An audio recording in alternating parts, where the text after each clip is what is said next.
You're listening to Aanoodizewin, a podcast about the commercial determinants of Indigenous health. I am Bidase Kwe Nimki Beneshi Dodam Wikwem Kong Donjaba Nogo Jawaning Doda. I am Dr. Amy Shawanda. I'm a provost postdoctoral fellow at the Wabie Institute for Indigenous Health at the University of Toronto. My name is Daniel Eisenkraft Klein. I am a PhD candidate at the University of Toronto. And in each episode, we sit down with experts to talk about a different health-harming industry and how it intertwines with the legacies of colonization and Indigenous health. Hi, Daniel. Hi, Amy. Hey, Amy. Why did the nipple go to therapy? Oh, God, do I want to know. Why, Daniel? Because it had attachment issues. Oh, cheesy dad jokes. Okay. Well, speaking of, were you breastfed as a child, Daniel? I was. Thank you for asking. You can ask my mother all about it. She would be thrilled to give you a whole host of details. What about you? Actually, I was the only one breastfed out of my siblings. Huh. Well, do you want to talk about that, Amy? Yeah, my mom was encouraged to use infant formula, and with me, because there was an age gap between all of us, I was the only one breastfed, so she wanted to try it out, and I jokingly tell her that because I was breastfed, that is why I have a PhD, because of all the amazing nutrients that came from it. I think it's true. Also your hard work, but the breast milk didn't hurt. Well, I'm glad we can start this off lightheartedly, because today's topic can get a bit intense. So in today's podcast, we explore an industry that you may know intimately if you're a parent, the infant formula industry. If you've ever ventured into a supermarket's baby aisle, you'll have seen it. Shelves upon shelves lined with countless brands of infant formula, each promising the best for your baby. Now, with a global market size of more than $7 billion as of 2023, it's a commercial determinant of health industry that spends more than $3 billion a year just on marketing. This is an industry that is constantly trying to undermine breastfeeding. So in addition to that extensive marketing campaign, the industry has been quite heavily involved in lobbying and influencing guidelines around breastfeeding. So if you're new to this topic, some of it can sound almost conspiratorial, but let me just give you one example. In 2018, a resolution encouraging breastfeeding, initially planned to be introduced by Ecuador, was debated at the World Health Assembly in Geneva. The resolution, backed by decades of research, simply stated that mother's milk is the healthiest for children and urged countries to limit the misleading marketing of breast milk substitutes. To the surprise of many at the Assembly, the United States delegation, having been heavily lobbied by the infant formula industry, actively opposed the resolution. The US officials attempted to dilute the resolution by removing language that urged governments to protect, promote, and support breastfeeding, and restrict the promotion of food products that could harm young children. When these attempts failed, the US officials were explicit. If Ecuador did not drop the resolution, the US would impose trade measures that could harm Ecuador's economy and withdraw crucial military aid. As a result of these threats, the Ecuadorian government decided not to introduce the resolution. Despite these threats, the resolution was ultimately introduced by Russia, interestingly, and passed with most of its original wording intact. We can get the sense from this scene of the lengths that the industry and its willing partners have been willing to go in order to reduce the impacts of any policy or guidance that could damage their business model. And these industry practices have built on the legacies of colonization. Prior to settlers' arrival, First Nations women traditionally breastfed their babies.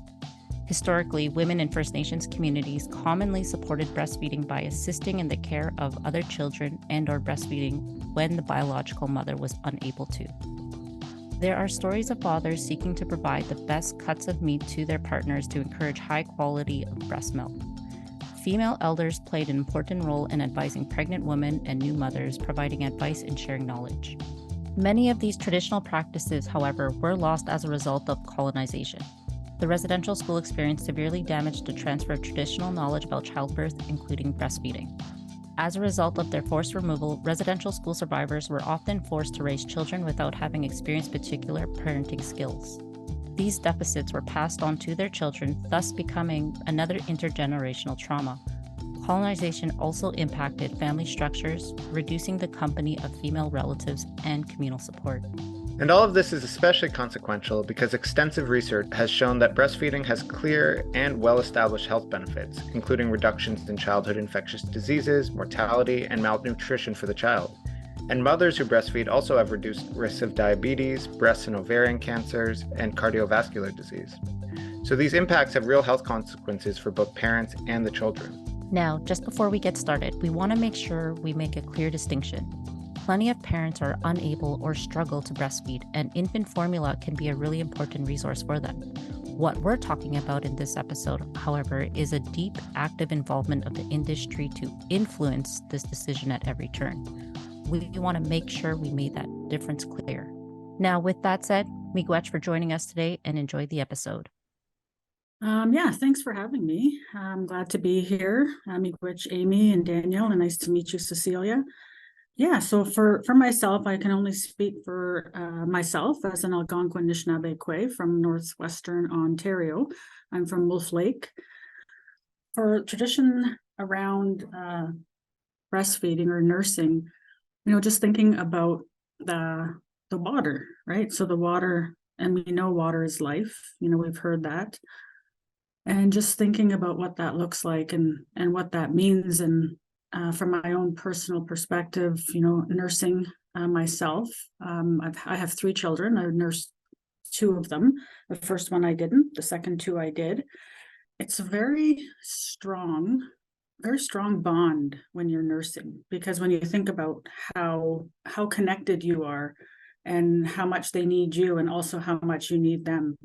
Just thinking about when you give birth, I know for myself, I didn't do this, but working at a friendship center and seeing other people have children, and one of the older women that worked there was boiling whitefish. In our territory, we're in a Tikimishing, Anishinaabe territory, which is whitefish. And I asked her, I said, why are you boiling that? And she said, oh, my daughter had a baby. And I said, oh, congratulations. She's like, yeah, we give them fish broth right after they have the baby to strengthen them and to ensure that first milk, the first medicine that comes out, and is given to the baby, is that it's very strong, and that the mom remains strong and that the child is nourished, and also the mom. And I said, oh, that's beautiful. And I thought, I think about that. And I also think about just the idea of, for myself, being a life giver, and also, keeper of the water. And, that's a role that I do take seriously. And just thinking about that role of our bodies when we're pregnant, and then also when we're nursing, that we're nourishing another spirit that has been brought to, Earthside from the Creator, and just what that really, I guess, really means, and what it looks like. I just think it's so beautiful, and also it strengthens our role also as Anishinaabe Kwayok or Aboriginal or Indigenous women, that we are able to do that. It strengthens not only our bond but also our role within the family. And as we know from past and current assimilation and colonization, all of those things, that family was attacked first. And so when we look at nursing and the reclamation of nursing and our ability to do that with our babies, I think that's part of that reclamation of our role as life giver and our role as caregiver. And I think it expands out also from that. When we think about being able to nourish our babies, we're also nourishing our families, and in turn, as they're nourished, it moves on from there, and it goes into the community. And then our relationship to our children, and that care and that kindness that we're able to provide within a really strong support system. We're able to take that relationship and replicate it when we're looking at our relationship to land, our relationship to one another, our relationship to the Creator, to land, sky, waters.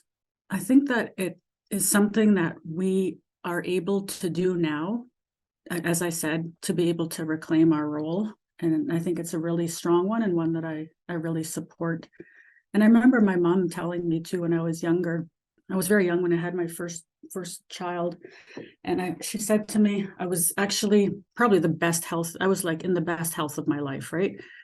Walking all the time, eating well, taking prenatal vitamins. And I was crying one day. I was sad about something. And she told me, she's like, don't cry when you're pregnant. And I'm like, what? And she's like, you shouldn't cry when you're pregnant because those feelings, they go to your baby. You're going to make your baby sad.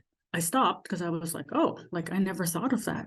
I think that also not only is when you're pregnant, but when you still have that connection when you're nursing, because what we put into our bodies, not only food and liquids, but also our feelings and our state of mind. I know I've tried to nurse my kids, when I had two more wonderful little men, and not so little anymore, they're teenagers, and try to nurse them when you're, at the mall and it's busy, like they fuss, right? Because they can feel that energy. So when I think about that and those traditions that my mom passed on to me, is that idea of like how you're feeling is what your baby is going to also feel, I think is also part of that. Joey, can I ask you about that passing along of traditions that you mentioned from your mother? Because you touched on reclaiming and you touched on assimilation. Can you discuss that loss of traditions and what it means to reclaim them? Yeah, for sure. I know my grandmother and my great grandma and beyond, they all nursed because really there was no other choice, right? That not that you weren't given a choice because there was no formula back then.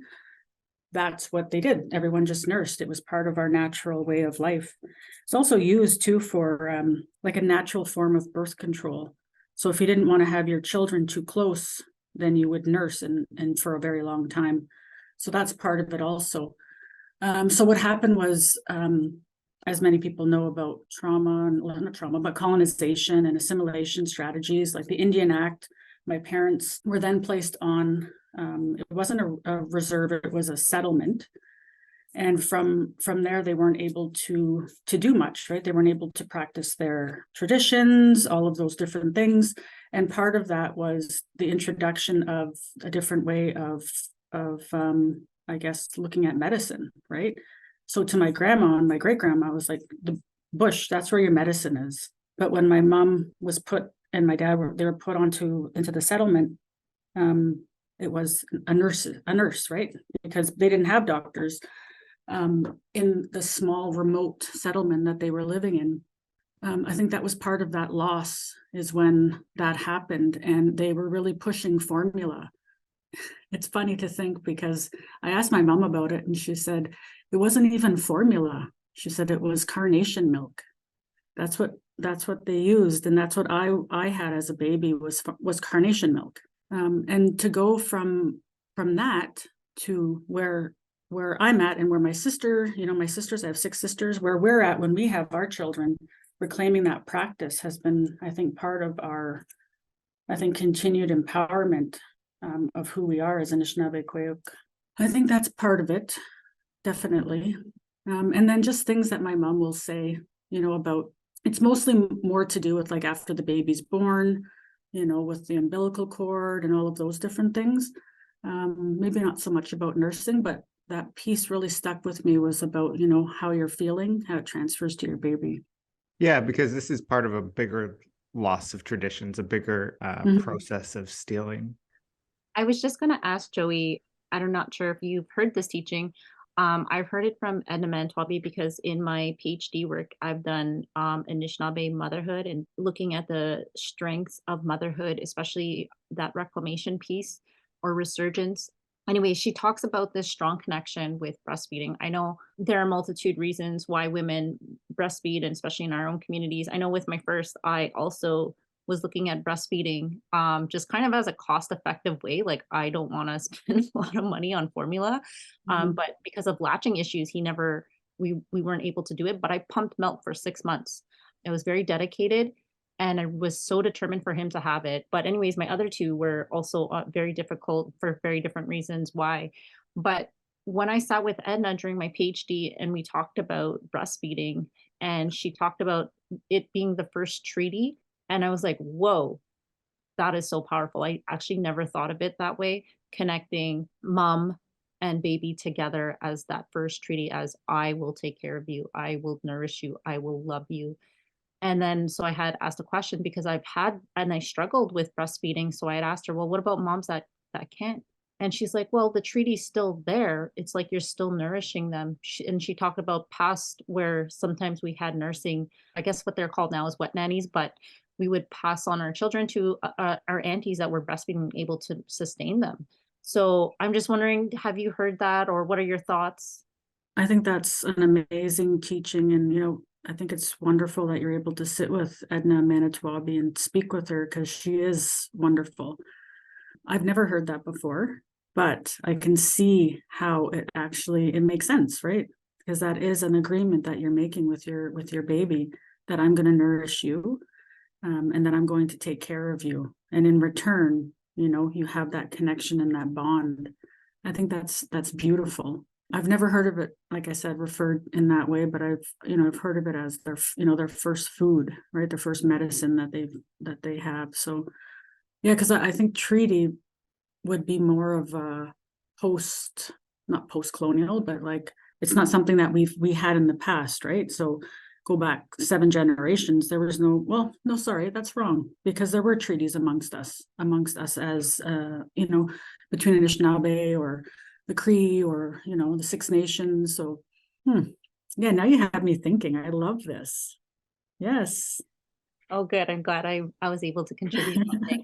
And then I'm just thinking too, with Cecilia, with your work that you do, like I was kind of forced into the area of having to research the different types of formula that's out there. And one of the things that I just kind of went with what the hospital gave me, and they were like, oh, well, you can't really switch to milk. You have to stay with this formula. And I was like, what? I do? I'm like, oh. And I didn't know anything about tongue tie back then, until like this, like I know about it now, but that's what I think my son may have had. Just thinking of all the formula and how it was kind of pushed on me. I know a fed baby's a happy baby, but I would just like to hear your thoughts on that. First of all, Joey, I thought you were speaking poetry, really. I just thought it was wonderful to hear all of what you said. And, my background is in anthropology. And I think that what you talked about and how you describe breastfeeding resonates so much with all the different cross-cultural ways in which different groups of people talk about breastfeeding and how they think about breastfeeding. So I hope it's okay. I go back to this for a minute because I think it's so important to think about breastfeeding not simply in terms of science and health, which are really important, and we'll talk about it for sure. But I think what's really crucial is that across cultures, wherever you look at any of what people say, and obviously ethnographers recorded some of the things that people said, but it's the best way to learn that is actually from people themselves across cultures, right?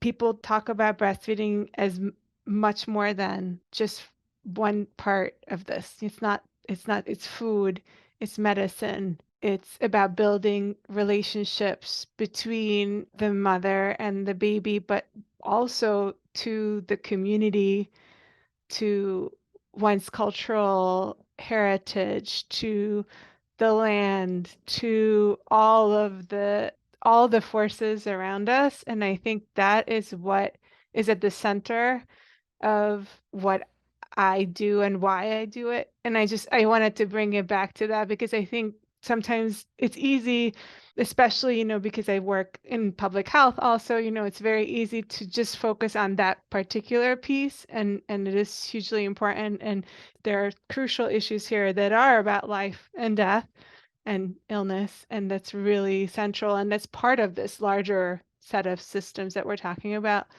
But I want to make sure that we kind of think about it beyond that framework to the relational and relationship building elements of this. And I think that's why when disruptions that are violent, especially like colonization, happen, it is more being taken away, right? It's like what you were saying, Daniel, also about theft. Like it's a way of being that's being taken away, that's part of a larger set of relations. And it's the purpose of some of the colonial disruptions is precisely to take that away, is to cut off those relations and remake them to whatever the colonial agenda is.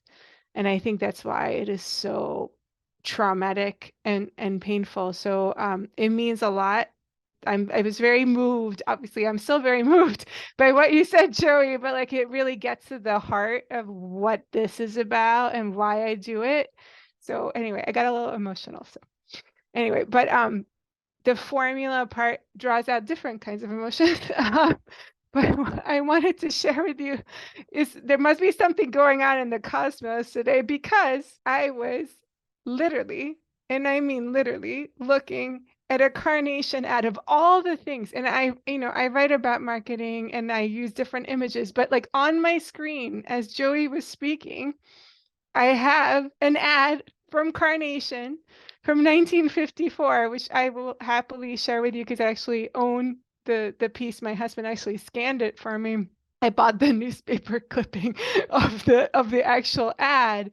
And it is just amazing to me how these corporations were inserting themselves into that colonial infrastructure. And so part of the work that I've been doing is kind of putting this story together, and the the targeted pushing of formula that you were just describing, Amy, like, and Joey also, like what happened when your family was displaced, like these were targeted government effort, and they're not unique, unfortunately, to your setting, right? This is kind of the colonial scheme of things.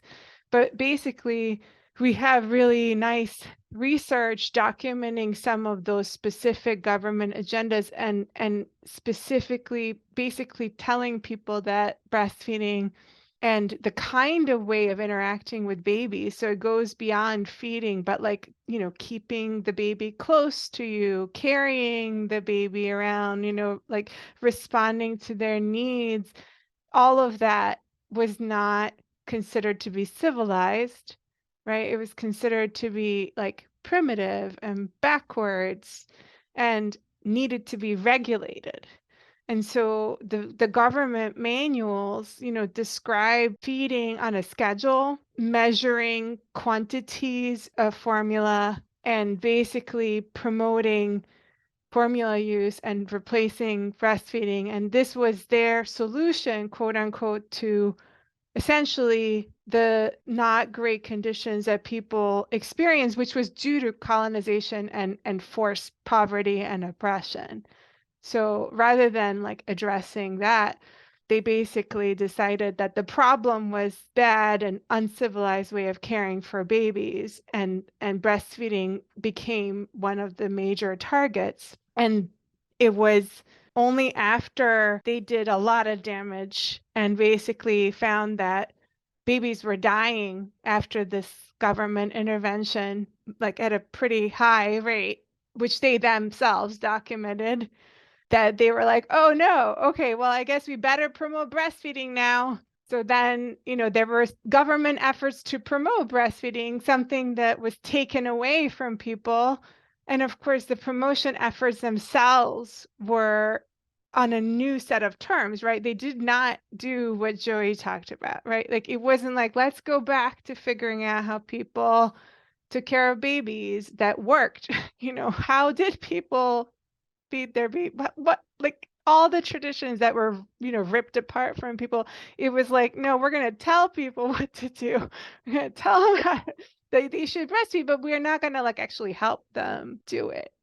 So it's not a surprise, like both Amy and Joy, you described various challenges along the way, like that other system that was introduced, this sort of medicalized way of recommending breastfeeding, wasn't grounded in what was taken away and what was disrupted. It's a different kind of ideology, but often without material support. And that, I think you're right at the core of it, where that medical way of thinking combined with very aggressive marketing, it's just, it's no wonder that it makes it very difficult for people to be able to do something that actually was done quite successfully in previous generations.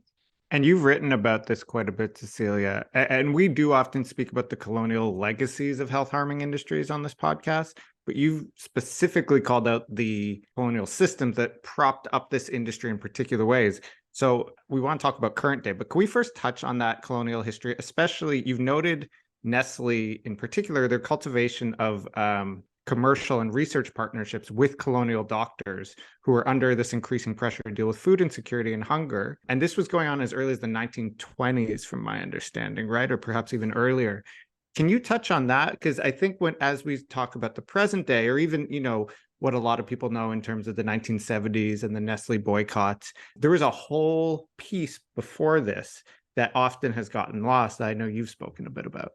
Yeah, absolutely. So I think in the work that I've done, and I want to acknowledge that, I'm building on the work of historians, right? So I'm not a historian myself, but I read a lot of historians, and I've dug into all the historical work that's available on these issues. And so from the beginning, actually, from the first time, that Andre Nestle in Switzerland kind of founded his company, he relied on actually a pretty sophisticated marketing system. So this is in the 19th century. It goes all the way back. And he actually commissioned a medical doctor who was in charge of the entire region, so a pretty high level position for a physician, to essentially write a study that would prop up his operation. And the man, Leber, wrote a specially commissioned study for Nestle, in which he basically said, like, sure, breastfeeding is great, but it's deficient, very fast, it's unreliable. And it's deficient in particular ways. And it turns out that those particular ways were set up for Nestle's product to then claim, well, we have the solution to this. So if you're having difficulty with breastfeeding, here is our solution. So that rhetoric was actually around all the way from the 19th century. And then in the early 20th century, some of the European markets were more saturated. So they were already sending their products with colonial administrations, from the get-go. So they were expanding at a pretty rapid rate. But in the 20th century, that accelerated. And so as they were turning to new markets, they were actually creating new markets. So I think it's one of the common misunderstandings that occur is that, there was this amazing market and people really wanted this. It was actually created by the companies themselves by aggressively pushing their products. And basically colonial administrations always had medical people embedded in their administration, and they played a really, really important role because they not only were in charge of, what we think of quote unquote as health, but about what is the proper way of caring for infants, which is where the whole civilizing discourses come in, this whole idea that these other people are essentially all primitive and backwards and they need help. And, we, the great colonial power, are going to fix this by telling people what to do. And, in the meantime, the colonial administration is also inflicting violence and harm on these populations. So people are being, forced into various horrible labor conditions. People are being displaced. People are taken away. I mean, depending on which context you have, violently separated, just horrible things, enslaved in some settings. I mean, it's just awful things are happening. And then they're looking at a population who's been traumatized and terrorized, and they're saying, okay, well, but the solution to this issue isn't to remove those conditions or make life better, but rather to regulate how people reproduce. So reproduction is always a target of these administrations, and infant care is a biggie. And so in those administrations, in some settings, they were also having labor problems. So, they wanted to extract more labor from local people. And so what you said, Joey, at the beginning, about birth spacing became really important to that goal. So because people who were breastfeeding for longer periods of time, you're suppressing menstruation and ovulation. And so by thinking about shortening that period, an administration could assert pressure on people to have babies closer together, which would then produce more labor for the colonial administration to exploit.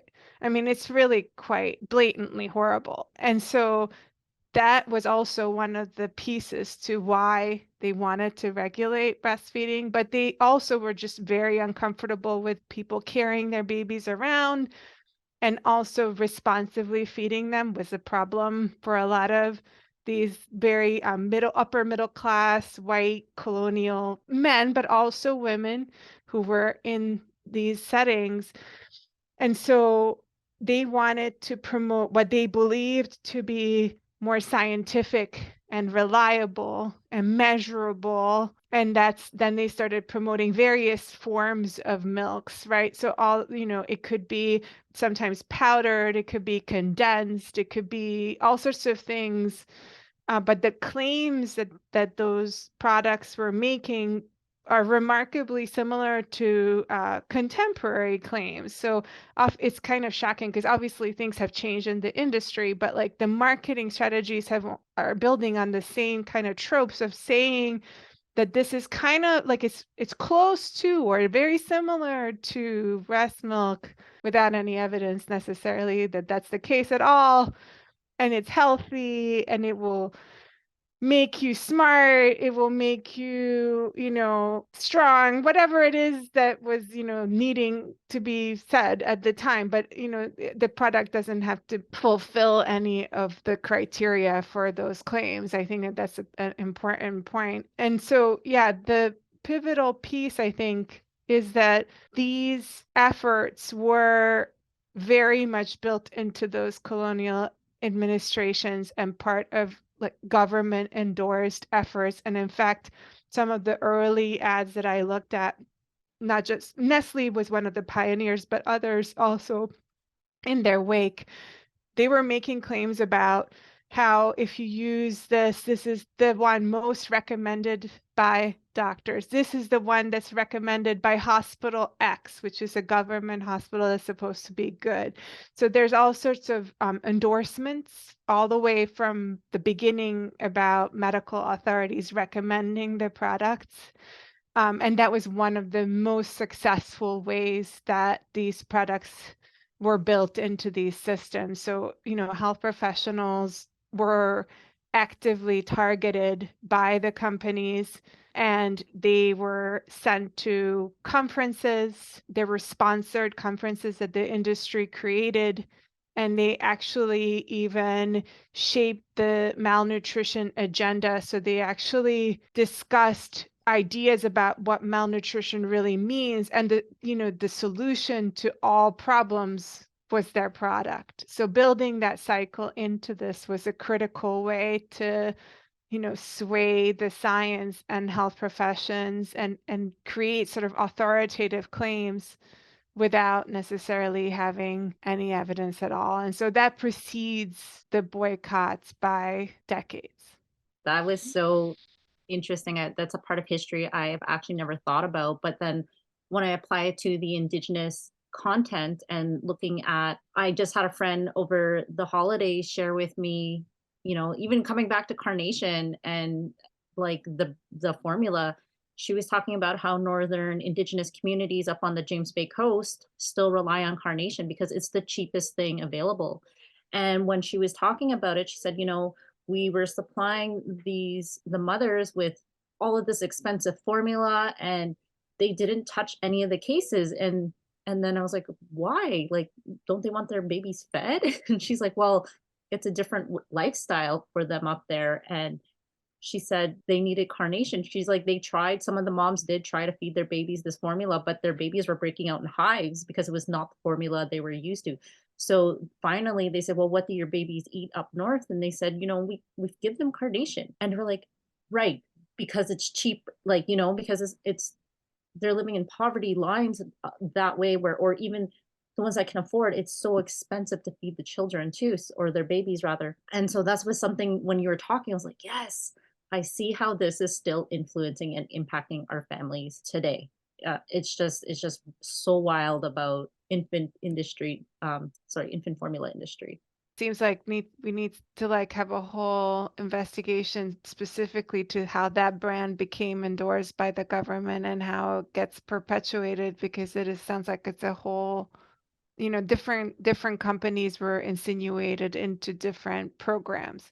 So if it becomes part of the program, then of course people are going to use that product because it's what people are receiving. Sorry to interrupt you, Daniel, but I think that's how you cultivate brand loyalty, is create these systems where a particular product is endorsed, and they, the people who did it may not have even realized that that's what they were doing, but it was a very profitable opportunity for the company. And it really looks like a playbook for a lot of what you could see today. I mean, you're talking about some of these strategies are hundreds of years old, but in terms of disease mongering studies, like this field of understanding how the cultural and social shaping of diseases, often towards a profit incentive, the sponsored studies, the sponsored healthcare professionals, you don't have to look farther than the most recent pharmaceutical opioid crisis to see these, and not to mention even more recently than that. While we are on this topic of colonial assumptions of scientific superiority over Indigenous knowledge, because Cecilia, you've touched on how the formula industry essentially wove itself into that scientific apparatus that influences healthcare and reshaped default assumptions about infant feeding. Could we, Joey and Cecilia, touch on this Indigenous knowledge piece? In other words, how can we talk about reclaiming Indigenous knowledge in ways that are treated, as the TRC has called for, as in collaboration or in tandem with scientific knowledge or with Western knowledge? Because I think here we have this very tangible example of how one, by being considered inherently superior, really was able to usurp what a lot of Indigenous communities were saying, even at the time, without the hard data to back it up. And now we're still sort of dealing with these same questions. Yeah, so I'm just thinking like about everything that we just talked about, or that was talked about. I'm still really trying to absorb it, because that's definitely not my area of passion, but it definitely is Cecilia's, and you're excellent at it. So great, great work. But for myself, I think about like this idea of Western knowledge and Indigenous knowledge, and somehow we have, our ways have to be validated somehow. They don't. We don't have to validate them. We don't have to prove our ways to anyone. If someone is questioning our ways, then it's up to them to question it and find out that answer for themselves. Especially here when, I work in a university, so there's, lots of stuff about, validation and, methods and all of those different things. But I really think that our ways stand on their own. They've been around since time immemorial. So this idea that, scientific knowledge is somehow superior is, to me, nonsense. Well, just because I think so, because my grandma says so. No, just kidding. Because I just think that it hasn't been around as long. You take this craft of, I guess, science, you call it science, we call it just life, right? It's the same exact thing. And then you create this whole body of knowledge around it, and somehow that's the only way, be all end all. I definitely don't believe that to be true. There's just a few things too. I was thinking back to something that Dr. Blackdeer had said. She's a scholar. I love Twitter, so I'm on Twitter a lot, and it says, I don't want a seat at their table, and I really don't even have the energy to flip their table either. They can have it. I'd rather go to the land, put down tobacco, gather wood with my comrades, and build our own table with the folks actually invested in creating something new. And I really, really feel that, because I can put all my energy into arguing and fighting and trying to prove my ways to people that somehow don't believe in my ways, or I can just do what I want, do what I need to do, how I want to do it, knowing that it comes from a long line of strong Anishinaabe Quayoke and Inuit. So I know that. So that's what I keep with me when I do my job. I always tell people, they're like, oh, what do you want to do with your life? What are you gonna, I'm like, I just want to build wigwams and teach. Like, really, that's what I want to do. Do I want to dismantle the system? Yeah, I don't know. There's lots of people out there that are really good at it. I'm not one of them. I'll sit back, I'll raise my children to be strong, wonderful people. And, maybe they'll do that work, but it's not my job to do that. And I know my role is not admin. My role is not governance. My role is family. And I'm comfortable with that. So yeah, and just a few other things too, just thinking about like this with nursing and breastfeeding and that it being that reclamation, that act of reclamation, but also in a landscape that is still full of racism, right? We think about the medical system and how racist it can be, but it's also for ourselves that is a place of power in ourselves to be able to nourish. And also it's part of that food sovereignty, right? We call it food sovereignty. I'm sure my great grandma didn't call it food sovereignty, right? She just feed her kids, right? And yeah, it may be cost effective, and not that there's no but there. It is cost effective. It's also very time consuming, but we think about the craft of, say, getting a PhD or, learning to build a house. We put a lot of effort into that. So I think we can do the same thing when we're nourishing our children, is to have that time for them. I think that's it. Rich. Yeah, I'm like just really enjoying listening to you, Joey. So thank you. It's a privilege to be here. I completely understand and absolutely respect that. I don't think that it should not have to be the work of people whose entire lifeways and generations have been under attack to attempt to fix this, right? I mean, it is really the job of the people who have been and continue to do some of this now. And I think that that's so important, that these are not issues from the past. I think a lot of times, speak as sort of like an anthropologist, public health person, and I talk about these things, and, I show some pictures of some of the ways in which people have been exploited to contextualize the history, because some students aren't taught, right? I mean, we're still at the place where certainly a lot of young people have not been taught. A lot of colleagues, health professionals, and public health practitioners don't actually know that much about colonialism. They are not required to take social science as part of their training. So, they may not know unless they have had their own personal histories touched by these things. So the people who tend to know more are people who have been themselves affected or their families have been affected. But many students don't really know much. And, and even some who have been affected have been limited in their access to information because we don't really teach adequately about these issues as we should. And then when I talk about it, sometimes people like to bracket it. So they think that it's something that happened before. And why is this a concern now? And it's really important to bring it into the present, that these are not past, that the consequences of actions in the past have consequences for the future, but they're not only, legacies of the past, but they get actively remade. So when racism isn't something that is just something that, some people might feel, or it's like, these individual kind of feelings and sensations that people might have animosity towards other people.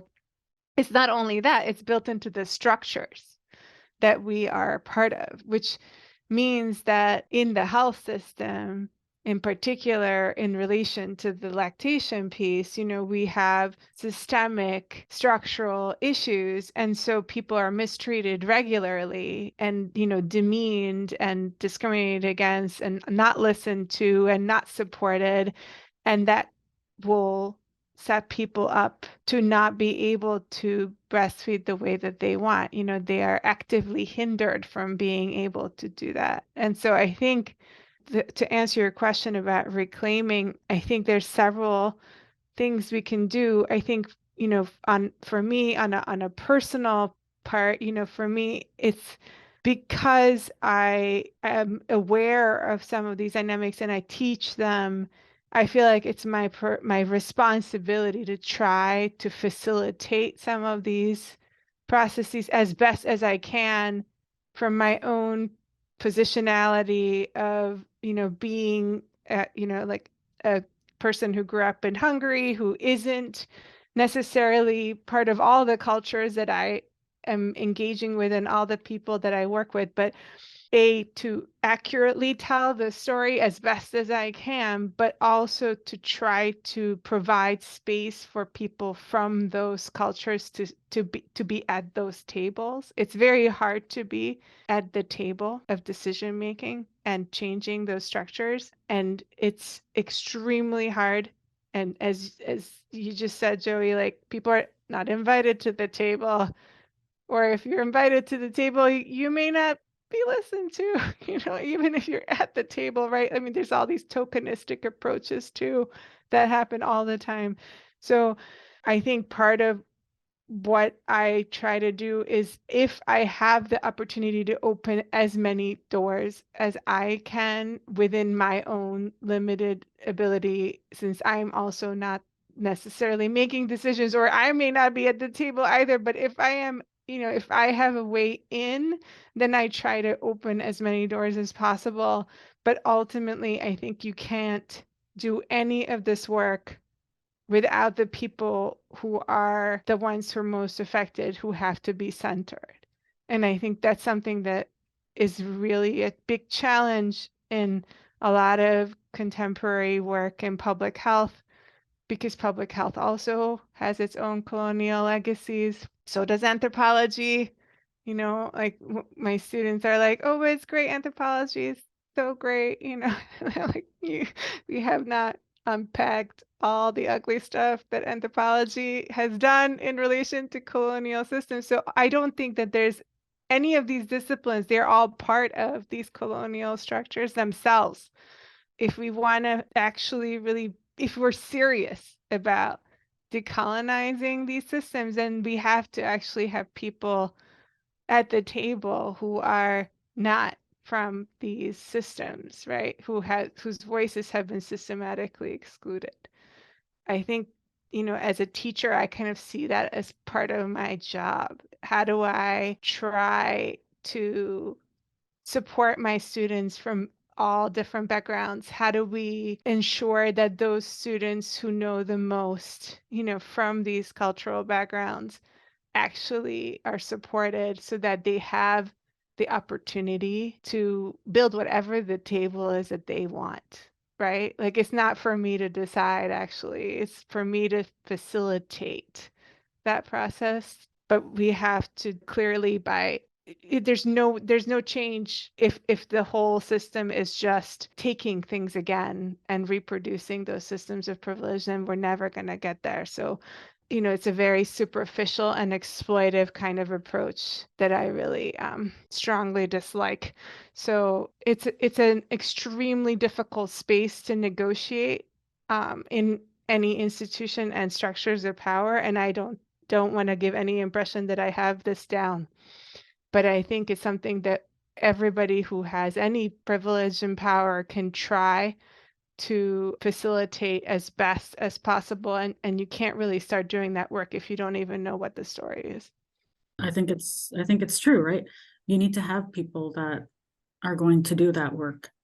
And I think, just for myself, I'm not that person. But I think maybe, as Daniel was saying earlier, like, part of that truth and reconciliation is that non-Indigenous people, and not centering whiteness only, right? Looking at other people, other nations, and, that can do that work, and not leaving it on our shoulders to do all the time. And understanding that it's going to be a place of uncomfortableness, a place of not knowing, and people will make mistakes, people will mess up, but to keep going, and, not to let ego get in the way. Because I think that happens sometimes, right? When we get upset because our egos are hurt, and then we lose the focus of what we're doing. Whether it be, for myself, losing the focus of raising my children to be wonderful beings, or whether it be me working here at an institution, right? in social work, right? One of the most colonizing things that have happened. So also knowing that I am in Indigenous social work, where we take a different spin on it, where we look at it as helping, as an Ashkabewis, as opposed to part of the colonizing. And I think that's all I can say right now. So miigwech. Cecilia, I'd be remiss to not touch upon the present day industry and their strategies, because so whether you are a new mother that is Indigenous or not, if you are struggling today to breastfeed and you go online and search, now you're made all the more vulnerable if you're from a community that's already been under-resourced.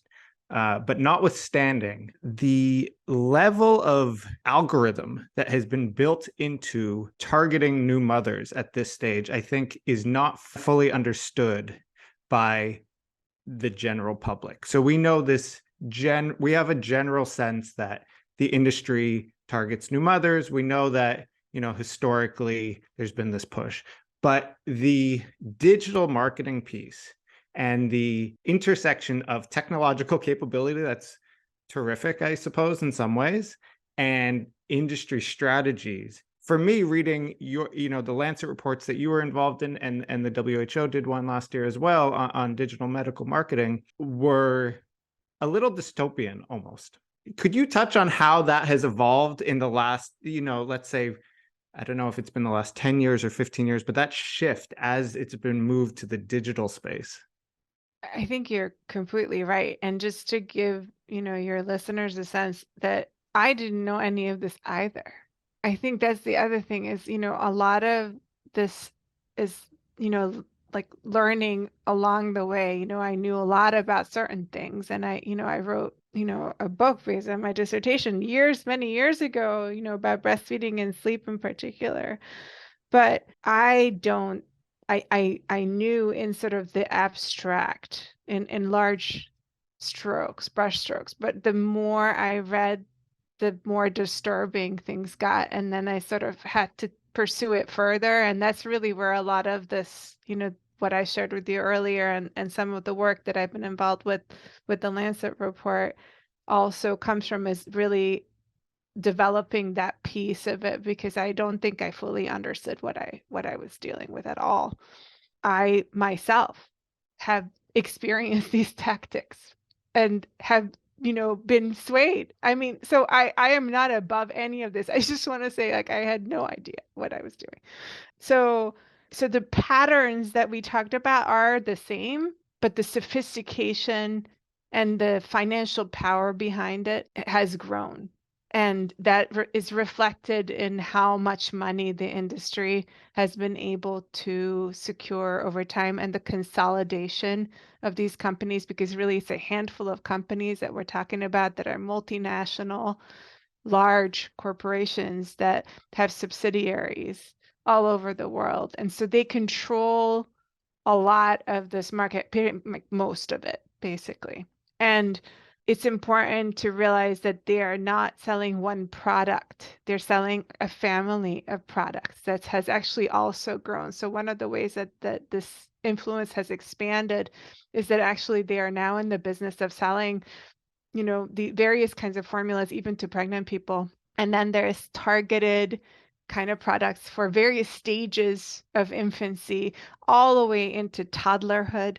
And then those can serve as the foundation for other products, right? So it's about building these systems and sort of, like I said, a brand family that people can then purchase over time and can be marketed with various sophisticated strategies. And I think you're absolutely right. The digital marketing report, along with another major multi-country study, were some of the foundational works that we use within the Lancet report. So for those who may not be familiar with that process, the Lancet breastfeeding series, which was just released in February, and we're about to have the US launch actually coming up in a couple of weeks, is based on a series of syntheses of evidence. And so that involves systematic reviews, a huge amount of foundational work and these big studies that you just mentioned. So they bring all of that together, and then a very, very large group of authors works on putting that together over a period of several years, actually. So we've been at it for a long time, so we're excited to have it out. And I think even as an author, it can be overwhelming. So I think that the piece that is really challenging to wrap one's head around is in the digital space with the data that are available about each person, companies can tailor their marketing to exactly what that person is most likely to be exploitable in. What area can they possibly be vulnerable to, manipulating the emotions that you might be feeling at any given time and the different kinds of purchasing decisions that you might be making. So one of the things that we have learned is that companies they segment the population of consumers by different kinds of parenting types, for example. That's one of the strategies. And then they develop tailored marketing materials to that. And then they also, you may not be aware that your data is being used in this way, right? So your data, because of other kinds of purchases and cross-promotional opportunities, is being used in ways you may not realize. And so a person who is signing up for a baby club or something, you might be shopping for like maternity clothing or something like that, you might actually be also opening the door to unsolicited, targeted marketing. And that's really a space that has very little regulation. So it's an opportunity that's vast for the companies to exploit. And I think that the other piece that I wanted to highlight in that discussion is that what we see as marketing is only a tip of an iceberg. And I think that's the other piece that I find sometimes just hard to wrap my own head around, is that this corporate playbook that is being used is actually multi-pronged and extremely sophisticated and sort of self-reinforcing. So it has its sort of tentacles in every piece of the entire process, all the way from what you see, what I think most people conventionally recognize as marketing, which is like advertisements or the labeling on the products, but to the second big piece is actually marketing to health professionals and shaping their understanding of what normal infant behavior might be. And, through conference sponsorship, to philanthropy with various organizations, to all sorts of sophisticated educational opportunities for health professionals that you may not even recognize are coming from a formula company. So there's another arm. And then there's other pieces that we don't even see. So, there's other pieces that they deploy, including shaping policy agenda, both nationally and on the global stage. And some of the ways in which that happens is technical, so hard to understand if you're not familiar with food regulations and international food standards. It's very difficult to understand. And then, it's not really publicized. So it's not something that most people hear about. It's not really in the news, until there's some sort of a crisis like we've had, in the US with the formula crisis, and all of a sudden there's investigations of some of these things. But a lot of the sort of work of this corporate playbook takes place behind closed doors and on the regulatory front. And that is where basically companies undermine and evade regulation. So if there is existing regulation, they basically try to evade it. And if there is a regulation that may be coming or somebody's proposing a regulation, then they can work together as a group, sometimes with other corporations that are also making formula, but sometimes with other food companies, depending on what the regulation is. They can work together in, industry lobby groups and other front groups to shape the policy agenda as well. And that, I think, is actually where a lot of the structural issues are. because they can also influence other policies that might have an effect. So not only the regulation of marketing itself, but companies are also aware that if you have policies that enable people, for example, to spend more time with their babies, like have better maternity leave protections or better workplace policies, right?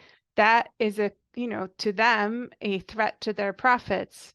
So, they can also influence the big structural pieces that actually make things possible. So we have to recognize that in order to address a system this sophisticated and so well resourced, the governments around the world need to step up and recognize what's happening and actually invest in the systems that enable people to breastfeed. And that involves the health system. It involves, protections for people so that people can spend time with their babies and they don't have to choose between not having food at the table because you can't keep your job or you don't have any paid leave or you have no workplace protections. That has to come hand in hand with the marketing regulations. There's so many parallels on the pharmaceutical industry research side. We often talk about different components of ghost management, these different types of capture, right? You have the scientific capture, which we've talked a lot about. But then you also have the professional capture, which is influencing the practices of the healthcare professionals, the media capture, the regulatory capture. There's so many different avenues through which this happens. And I'm sympathetic to governments because you have, we maybe haven't noted, infant formula industry is a $55 billion industry, right? That's more than many countries' GDPs. So expecting countries to have the resources to regulate companies with this many resources to think through how to obtain favorable regulatory environments is challenging. But at the same time, you can't just use that as a way to throw your hands up in the air and say, okay, well, I guess we're just always going to be out-resourced, because I think that's an easy place to go, and it gets worse. So, 100%. And I think just taking us back to the beginning of the conversation, I think also we have to go back to what is the role of government? Like, what is the responsibility of government, especially when some governments themselves have done so much harm relation to, colonization. And I think part of that work is to, for governments to realize how important these things are, to actually, value breastfeeding as a human right among many other human rights that are also important, obviously like the right to water, right to food security, right? The breastfeeding touches on right to health. These are, so breastfeeding is sort of at the intersection of multiple sets of human rights. I think that's where, that's one of the ways that I think we can frame the argument that these are fundamental human rights that, people need to be supported in attaining, and that we need to center those who are at risk of the most potential suffering and most vulnerable to all the historical legacies and contemporary elements of violence. And I think it's really important to think about what's happening with climate change in relation to this, because it's the same populations of people who are also being the most threatened by some of the changes that are happening. And we only have one planet. Trying to focus on what the role of government is in a pretty existential crisis and how to support some of the most vulnerable around the globe is a really important part, I think, of how to advocate to make sure that we do step up and do what we need to do to be able to support communities everywhere. Thank you for both of you for sharing that really interesting dialogue. Even though I've been researching this with Daniel, the way you explained it was so detailed and organized, and hopefully our listeners are able to understand the complexity of it and very purposeful and targeted marketing strategies. And so then also to bring it back to the beginning of the conversation, breastfeeding is that sacred bond, and breastfeeding is sharing ourselves and our love with our babies. And breastfeeding is not profitable for the industry, but I was also thinking, leave it to settlers to commodify our breast milk and continue to attempt to disrupt our families with infant formula. So this part for me, I was thinking about predatory economics. It's to buy their products over the free resource that was gifted to us from Gajemnado or from the creator. And so for me and Indigenous communities, and for settlers that want to engage and break away from those economics, but like breastfeeding is an act of resistance within our communities. Breastfeeding is an act of resistance to the exploitation and commercialization of our bodies, our babies, and our families. Our women are strong, and we are going to reclaim our families and our sovereignty, and breastfeeding is part of that treaty relationship. And we do not need to buy into the baby formula industry that's been intervening and disrupting our relationship. So I do want to say Chimigwech to Cecilia and Joey for sharing your knowledge and wisdom today. It was such an honor to have you here. This podcast is produced by Defining Moments Canada for the Bryce 100 Project, which commemorates Dr. Peter Bryce's 1922 pamphlet and his role in bringing to public attention the atrocious health conditions for Indigenous children in residential schools. In exploring the commercial determinants of health and their impacts for and on Indigenous peoples, we continue to bring public attention to the factors that impact Indigenous health.